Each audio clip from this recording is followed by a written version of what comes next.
Welcome to the Plant-Centered and Thriving Podcast. I'm your host, Ashley Kitchens. Welcome back to another episode. I'm so excited for today's episode. In a little bit, I'm going to have a guest join me, and she's a former plant-centered nutrition coaching client. And I was so fortunate to be able to support her through her journey for about a year. And in that time, it was so cool just to watch her grow and evolve in her own journey of intuitive eating. But we'll definitely dive more into that in a little bit. So to introduce Amanda, she is from the Seattle area, and she's been plant-based for about 25 years. Her journey started in middle school, and what she says is that it was more about being contrary than anything else, but eventually her intentions were more geared towards the environmental impact of the animal industry. So we're going to have Amanda here on the show in a little bit. And although Amanda is a past client of mine, she's just such an expert in the realm of intuitive eating now and her own body and her experiences. And I cannot wait for her to share more about her experience, because it really is incredible to look back at where she was before we started working together and where she's at now. Before we started working together, this was one of the first things that she actually said to me. And it's that she had been a lifetime member of WW for several years, and she was getting tired of tracking and starting to develop this, like, I don't care type of attitude. And it was interesting because this is what she was explaining to me in her application to work with me. And it completely made sense that she was sort of developing this attitude. You know, she was exhausted. She was tired of counting and tracking, and she was looking for something different. And little did she know it would lead her to intuitive eating. So WW, Weight Watchers, that was the last diet she was ever on. But I don't want to give too much away. I think it's really important actually just to share true stories that my clients have had, like their real life stories and experiences. I had a client on earlier this year who talked about her experience with dieting, and she was actually started on Weight Watchers at the age of 8, so in elementary school. And as a listener, I'm sure you can relate to this. And what brought all of this up, just this whole podcast idea of talking more about WW, was I did an IGTV and a podcast episode about Noom several months ago, and I'll link that in the show notes. But what that did was it sparked a lot of questions, not just about Noom, but about WW. And so I knew I had just another great podcast episode idea, but also too, just the perfect past client to give an insider's perspective on what went on behind the scenes with WW and her story and what she's doing now. Before we get into that, as a disclaimer, I do want you to know that this is my personal opinion. So use this episode for informational and educational purposes only.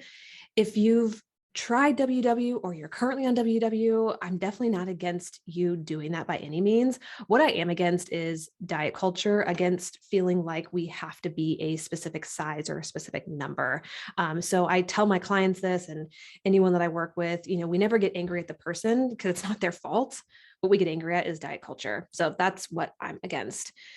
And when we think about diets, we typically think of keto or Whole30 or Atkins, but we often don't think of companies like Weight Watchers, WW. I'm going to use those interchangeably, or Noom even. So this podcast is for you if you've thought about doing WW, if you've done it or are on it now, or maybe you have a friend or a family member who's on it or talking about doing it, or maybe you just want to learn more. I remember my grandma growing up. I remember my grandma being on it and talking about counting points and saving her points for specific dinners. And it's been helpful for me just to gain a better understanding of the program in general. I want to give you a little background on WW. So Weight Watchers, it is a weight loss program, and it's been around, y'all get this, since 1963, a really long time. And it recently in 2018 rebranded itself from Weight Watchers, which has long been known as, to WW. And I go into this in the Noom podcast episode that these companies like WW and Noom, they're having to get very, very savvy with their marketing, because as consumers, we're becoming more and more aware of diet culture and what kind of impact that has on our lives. So companies like Noom and WW have sort of like rebranded, or they use this really powerful messaging and marketing that sort of skirts around the idea of weight loss and they tote themselves as not being a diet when in fact they are. So the quote, new Weight Watchers, which is now WW, they claim to be more of a lifestyle now rather than a diet. They say that like their main goal isn't just about reaching a certain number anymore. It's, more related to changing your habits and becoming quote healthier people regardless of that number. But I was actually on their website and I was like kind of searching around and doing some research, and what I noticed was actually a lot of the messaging is still tied around weight loss. One of the things that they said, and this is like in big bold letters, was that weight loss that works. That's what they're all about. Weight loss that works and lets you live. So they say that losing weight shouldn't mean losing out. So one thing that I do appreciate about Weight Watchers that I didn't appreciate about Noom is that at least they are very transparent that this is a weight loss diet, that this is about losing weight, which Noom sort of skirts around. But we'll dive into that a little bit more. So even with the rebranding from Weight Watchers to WW, there's still a lot of weight loss messaging on their website. And just from what I've seen in doing my own research. So, okay, I'm going to hand over the mic to Amanda. This episode is incredible. And Amanda, I just appreciate you so much sharing your story, being vulnerable. And I'm also too just so glad that I've been able to be a part of your journey. So here's Amanda and I's take on WW. Amanda, welcome. I'm really excited for you to share your story. So why don't we just dive right in? And if you could just give us an insight into what sort of drew you to WW way back when and your experience. I don't ever remember a time when it wasn't a part of my life. I think even when I was a kid, my mom had done it off and on, as ladies in the 80s did. Right after I graduated college, I worked at a bank and they brought it in. Like they used to, I don't know if they still do it, but they did like a WW at work program, and like a leader would come to your office and everybody could go to the meeting and, cheer each other on and keep each other from eating whatever they had decided they shouldn't eat. And it was supposed to be like a good community building kind of thing. And so I had joined and done a few meetings and bailed, as most people do, I think, on diets, and then didn't think about it again for a couple of years. And about a year before I got married, unrelated to getting married, I saw a picture of myself taken at like a not like the best angle with not the best light, wearing not the best outfit. And it was kind of like oh, that is not what I think I look like. And it's also not what I think I'm supposed to look like. Oh, I know WW. Like, I'll just join online and see what it's about. And that is what led me to it. And I did that for like a year, and I lost some weight and then was able to kind of maintain that for many years. And then I got pregnant twice and had two babies. And afterwards, I thought, oh, I have like a lot of clothes that I would like to fit back into. And so I went back to it. Oh, yes. I hear that a lot. It's like I have these clothes in my closet that I once loved and wore and fit me so well, and now they don't fit me as well, and I want to get back into them, Mm-hmm. which you and I worked on a lot. Yes, I actually almost texted you yesterday because I was getting rid of a couple of pairs of pants. And I thought, oh, this feels so easy to just be like, these don't serve me right now. I'm going to put them in the Goodwill bin. And if I ever need to buy smaller pants again, I'll just buy smaller pants. And Yeah. that, like, it wasn't even a problem. So. That's so good to hear. Cause I know when we were first kind of talking about it, and a lot of people experience this, it's hard to get rid of some of those clothes. Yeah, well, clothes cost money, and there's that.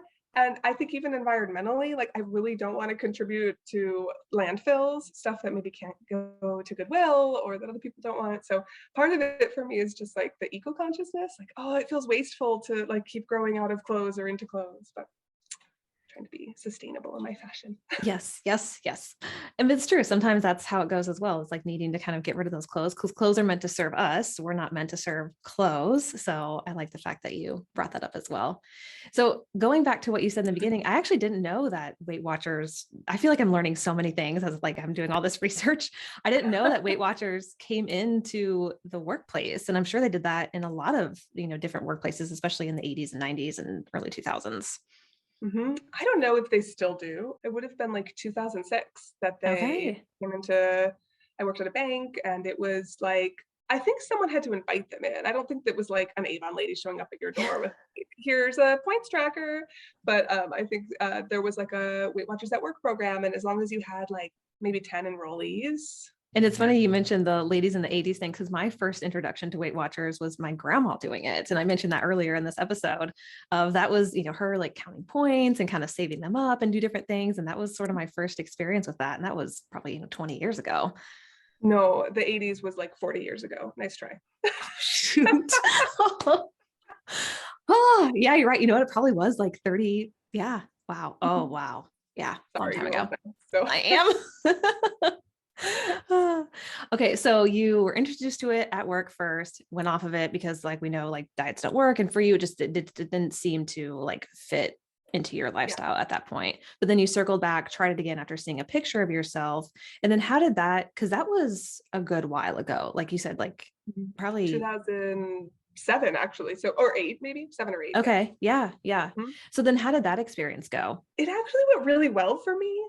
Mm-hmm. I was probably like 23 at the time, and I learned a lot. I learned a lot about how to kind of balance my plate and like what foods were more filling for me and what foods were more fun and how to like integrate both. I don't know that I grew up well, I grew up in like a dieting household for sure. So I never had a very good grasp on like how to fuel my body. It was more about like, oh, this week's diet is the grapefruit diet. So like this is what we're having, or like now we're not on the grapefruit diet and we're having McDonald's every night. So Yep. there wasn't like a good measure of balance. And so it was actually like the first time in my life that I really kind of learned about how to integrate like the food pyramid, I guess, for Yeah. lack of a better term, into my life in like a sustainable way. And so when I first did it, it must have been 2007. This was when Weight Watchers still had their good health guidelines. So you had to have like 5 fruits and veggies every day, like 2 dairy servings or calcium or whatever, 2 teaspoons of oil. Like they had a couple of metrics that you were supposed to kind of check off and make sure you were including in your day. And surely there was something about protein, but I just don't remember it. But that was like the foundation of a lot of my meal building then was like, okay, how to work the system and like fill up with the amount of points they gave you, but then also like, oh, how to feel good. And so Mm. it went really well. And Yeah. I work the system and it worked for me, I guess. Yep. Well, and that was part of the reason why I wanted you to share your story is because I feel like you have a very neutral approach to Weight Watchers. It's like there were some aspects that, like you said, you needed maybe that consistency or that structure in your life when it came to planning out a meal or balancing a plate, because that wasn't really modeled for you, maybe. So Mhm. that was really helpful. But then also too, in knowing what you know now, because now you're sort of on this like intuitive eating journey, reflecting back on your time with WW, how do you feel like maybe someone who might struggle with weighing themselves or counting Mhm. points, how do you feel like that would maybe affect their relationship with food or themselves or even just eating in general? Well, I was thinking the other day about some of the experiences I had the final time I did Weight Watchers, and that was after having 2 babies, and I went to in-person meetings, which I had never done before, and it was a different experience. And there's like a community, and there were some women who had been going to that same meeting together for like 20 plus years, like, and they knew each other and they were like friendly and had developed these connections. And that was so charming to me, like, oh my gosh, this like space, especially as like a young mother, that's just for me and like taking care of my body. But a lot of what these like old timers had to say was, if you don't come to the meetings, it doesn't work, you'll gain the weight back, like. And that was always kind of like in the back of my mind, like, oh, so I will be on a diet forever.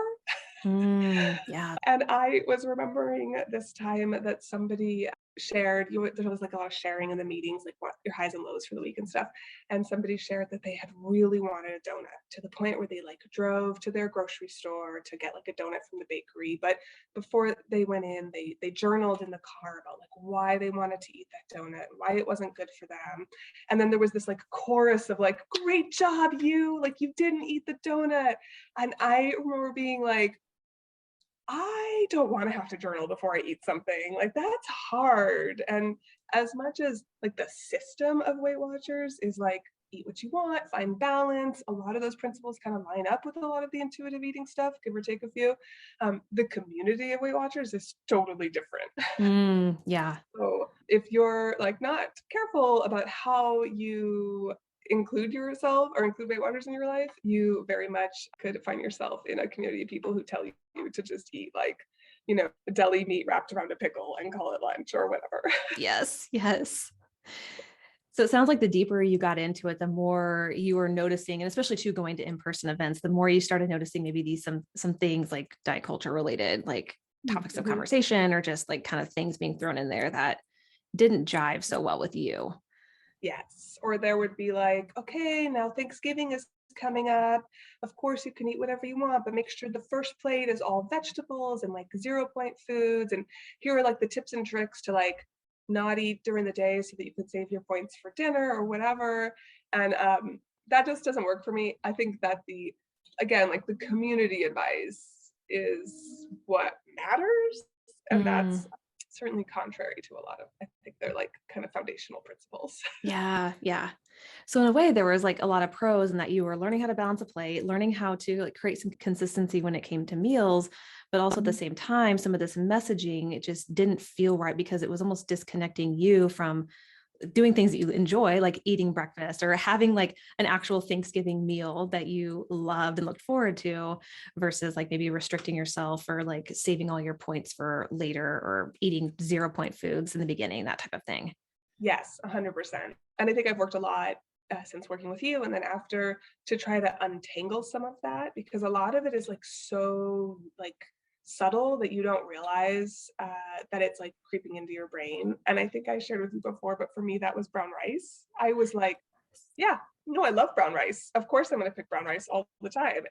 And the like Weight Watcher system, it's either like 0 points or it's like 1 point less than white rice. And so really like that's what draws you towards picking brown rice. And eventually you're like, yeah, no, brown rice is the default. Of course I love brown rice. But like it felt like a chicken egg situation, like which came first. Yes. And now I just eat white rice and that's okay because I get like plenty of fiber or whatever comes from brown rice and other things. So Yep, absolutely. Yeah. So sort of like almost like trying to see through, okay, my brain is thinking this way, but why is it? Because is it because of the points or is it because of what I truly desire? And really, like you said, trying to untangle like where is this messaging coming from? And what is it that I truly want here? yeah, 100%. Yeah. Yes. So for someone listening who's like, okay, points, I have no idea like what the point system is about, or even what Weight Watchers is about, like how it works when you sign up and what they give you, and how Mhm. does that kind of work? If you could like walk us through that process. Well, I think if you sign up to go in person, they weigh you. The location that I went to, you didn't have to look. You could turn around and get weighed backwards. There were people who chose to do that, who didn't want to know. And sometimes that was like, oh, I had like a bad week and I don't want to know. Or sometimes it was like, I just think it's better for me not to know. I'll just watch my pants or whatever. Like, so they weigh you and then they give you like a starter pack of materials and it kind of has like the program overview, like some highs and lows of like what foods are in what categories or with what points and whatnot. And then after you sit for it through a meeting and then afterwards they usually do like a beginner session, like a 15-minute check-in to teach you how the program works. And no, it's been a couple of years since I've gone. I mean, I know they changed their plan randomly, but when I was there last, for the most part, the most popular version of Weight Watchers was a point system where, based on your like height, weight, gender, age, a couple things, you're assigned like a daily points total. And most foods have a points value. So, if you're gonna have like oatmeal for breakfast, like you're gonna, track like, okay, I had some oats. I measured out my oats, so I know how much, and it was 3 points. And now I've got 27 points remaining, or whatever. And they encourage you to plan ahead so that you don't end your day at dinner and then go, oh shoot, I ate 60 points today and my budget was only 30. So that's kind of the gist of it. So talking about the point system, I'm curious, you talked about saving up your points or maybe going over 30 points and being like, whoa, what do I do now? So Mhm. how do you feel like maybe using that point system almost like disrupted like your body's ability or your ability to read your body's cues of hunger and fullness, which is something that we talked a lot about with our time together? 1,000% yes. something that the community of Weight Watchers encourages you to do is kind of game the system, like bulk up your meals with 0 point foods, which is commonly like fruits and vegetables, I guess. And so it'll be like, okay, if you're having like a stir fry with some tofu over rice, like, those things are going to be points. And if you want to have like more rice or more tofu or whatever, you have to like bulk up your meal with veggies and like lots of broccoli. And so I, like, really took that to heart, and so I would have these, like, plates that were just, like, overflowing with stir fry, and I'd be like, "Well, I tracked 7 points for this, I have to eat every bite, because if I leave something on my plate, like, mentally, I can't figure that out, like, I tracked 7 points, but what did I leave, like, 2/3 of it? 1/3? Like, how many points do I reduce, or am I not doing myself, like, a service of getting all the points I am owed today. And very much there would be days where like maybe it was like a more fruit and veggie heavy day for whatever reason. And I'd get to the end of the night and I'd be like, well, I still have 7 points left. I guess I have to eat some chips and hummus, or I guess I have to eat some ice cream or whatever, and whether I was hungry or not, or whether those were the foods that I really needed. So it did disrupt it a little bit, a Yeah. lot. Yeah. Well, because in a way you're relying on these external cues to tell you what to eat, how much to eat, how much you should or Mhm. shouldn't eat instead of like your own body. Yes. Yeah, absolutely. I have spent a lot of time on that, and especially around even just like the components of a meal. Some meals are more veggie heavy than others, and I have this like back of my mind, like nagging voice always that's like, you gotta bulk it up with 0 point foods. Oh, are you hungry? Have an apple. Don't have any peanut butter with it because that's too many points. Like, so I have kind of quieted that voice a little bit, but there are definitely times where I'm like, "Oh, I know what that is. I know where that's coming from." Yes, which is good. I'm glad that you're aware of it. That's like the first step, right? Is like being aware of Yeah. like where this voice is coming from. Being like, okay, no, that voice needs to go. Yes. Yeah. Yes. So a lot of sort of like you said, unlearning and relearning some things, even just something like, your hunger and fullness cues and things like that. Yes.